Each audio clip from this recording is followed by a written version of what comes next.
Assalamualaikum warahmatullahi wabarakatuh. Bismillahirrahmanirrahim. Alhamdulillahirabbil alamin. Wassalatu wassalamu ala asrafil anbiya'i wal mursalin sayyidina wa maulana Muhammadin wa ala alihi wa sahbihi ajma'in, amma ba'du. Selamat pagi anak-anak, khususnya kelas 8, baik kelas 8A, kelas 8B maupun kelas 8C MTS Raden Paku. Untuk materi kali ini, alhamdulillah kita sudah memasuki ke bab 2 tentang ku berbagi infak dan sedekah yang tertera dalam Quran surat Al-Fajr ayat 15 sampai dengan 18. Kemudian dalam surat Al-Baqarah ayat 254 dan 261. Namun anak-anak, sebelum kita mulai materi, seperti biasa kita berdoa dulu. Kalian baca suratul Fatihah. Semoga ilmu yang kalian dapat nanti bisa bermanfaat, barokah. Amin ya rabbal alamin. Berdoa mulai.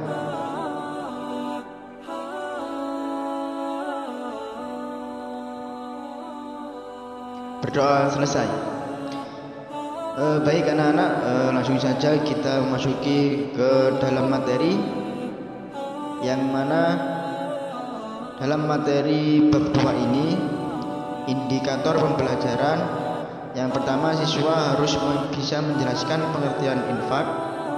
Yang kedua, siswa harus bisa menerjemahkan Quran surat Al-Fajr ayat 15 sampai dengan 18 dan Quran surat Al-Baqarah ayat 254 dan 261 tentang infak di jalan Allah Subhanahu wa taala. Yang ketiga, siswa harus bisa menganalisis isi kandungan dari Quran surat Al-Fajr dan Quran surat Al-Baqarah tersebut, yakni tentang berinfak di jalan Allah Subhanahu wa taala.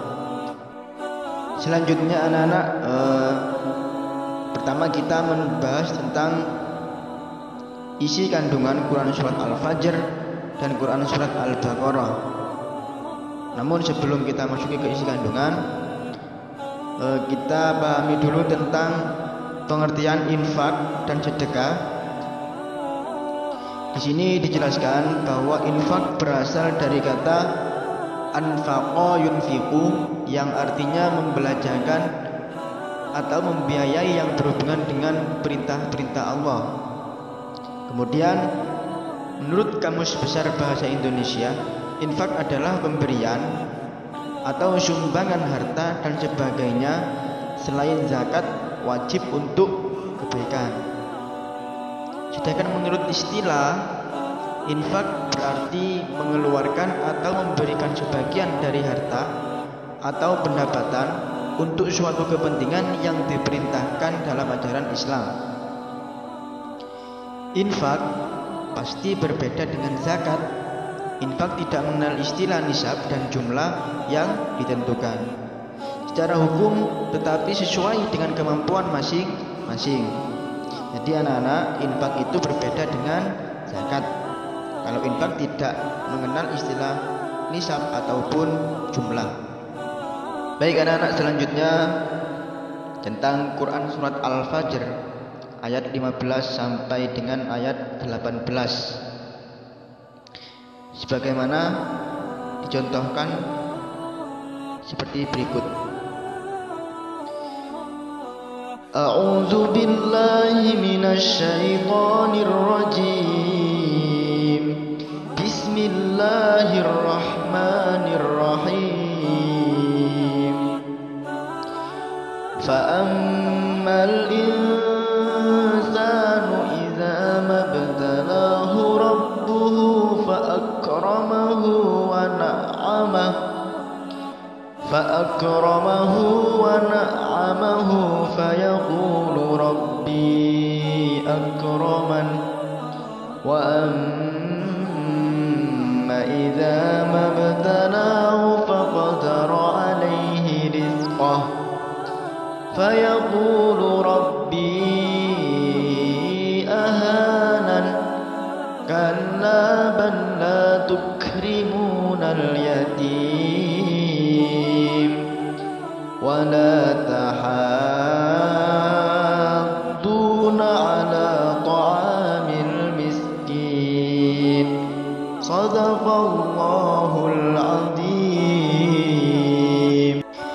Yang artinya, maka adapun manusia apabila Tuhan memujinya lalu memuliakannya dan memberinya kesenangan, maka dia berkata, Tuhanku telah memuliakanku. Namun apabila Tuhan memujinya lalu membatasi rezekinya, maka dia pun berkata, Tuhanku telah menghinaku. Sekali-kali tidak. Bahkan kamu tidak memuliakan anak yatim, dan kamu tidak saling mengajak memberi makan orang miskin. Dalam Quran surat Al-Fajr tersebut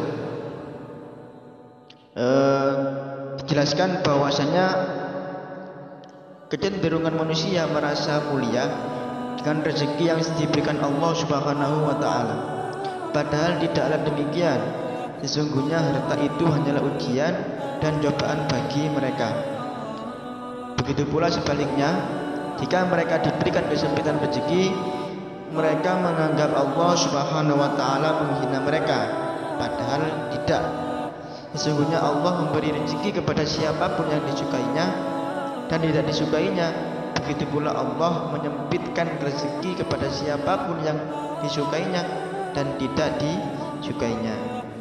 Selanjutnya dalam Quran surat Al-Fajr ayat 17 sampai 18, yang mana Allah Subhanahu wa taala mengisyaratkan agar manusia memuliakan dan menyayangi anak yatim, memperlakukan mereka dengan baik, sebagaimana dalam hadis riwayat Ibnu Majah dari Abi Hurairah, Rasulullah Shallallahu Alaihi Wasallam bersabda, yang artinya, sebaik-baik rumah seorang muslim adalah rumah yang di dalamnya ada anak yatim yang diasuh dengan baik.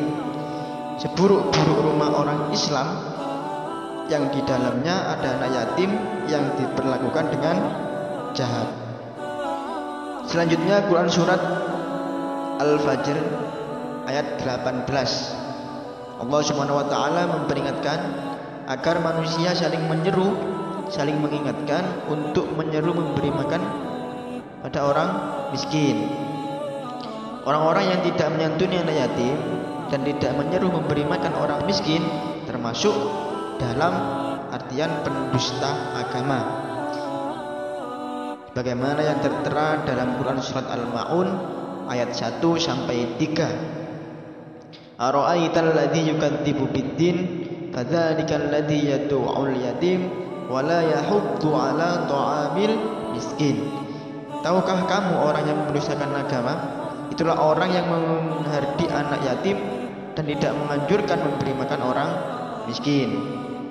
Baik anak-anak, untuk pertemuan atau materi kali ini sementara kita membahas tentang Quran surat Al-Fajr dulu. Untuk Quran surat Al-Baqarah kita bahas minggu depan. Namun sebelum kita tutup pelajaran kali ini, kita baca Alhamdulillahirabbil alamin. Semoga ilmu yang kita dapat tadi bisa bermanfaat, barokah, amin ya rabbal alamin.